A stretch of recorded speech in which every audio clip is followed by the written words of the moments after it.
উন্নত চিকিৎসার জন্য গেল ৮ জানুয়ারি লন্ডনে পৌঁছে সেদিনই যুক্তরাজ্যের শতবর্ষী ঐতিহ্যবাহী দ্য লন্ডন ক্লিনিকে ভর্তি হন বিএনপি চেয়ারপারসন খালেদা জিয়া। ভর্তির পর থেকেই সেখানে নিয়মিত শারীরিক পরীক্ষার পাশাপাশি চলছে খালেদা জিয়ার চিকিৎসা। হাসপাতালে পরিবারের সদস্যদের কাছে পেয়ে মানসিকভাবেও ঘুরে দাঁড়িয়েছেন বিএনপি চেয়ারপারসন।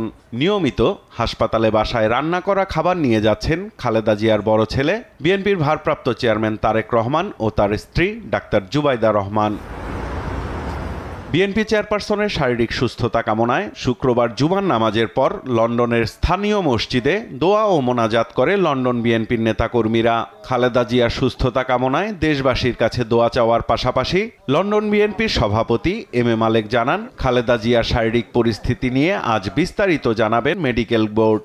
যদি আপনাদের সময় দেন তাহলে আমাদের ডাক্তার টিমের ফুল টিম তারা আপনাদেরকে প্রিসাইসলি আপনারা ব্রিফ করবেন। আল্লাহ তাআলা অনেক বছরের আয়ু দান করে উনি যেন বাংলাদেশে ফিরতে পারেন সুস্থ অবস্থায় এবং আগামীতে দেশ এবং জাতি গঠনে ওনার পরামর্শে দেশের যে যত সেই আমাদের সাম্য মানবিক মর্যাদা সামাজিক ন্যায় বিচার এবং বাংলাদেশে গণতন্ত্র পুনরুদ্ধারের জন্য দেশনেত্রী বেগম খালেদা জিয়া বাংলাদেশের জন্য একটা অ্যাসেট।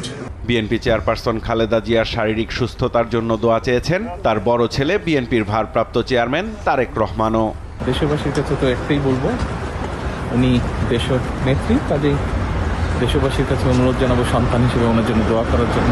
সাইফুল রিপন, দেশ টিভি, ঢাকা।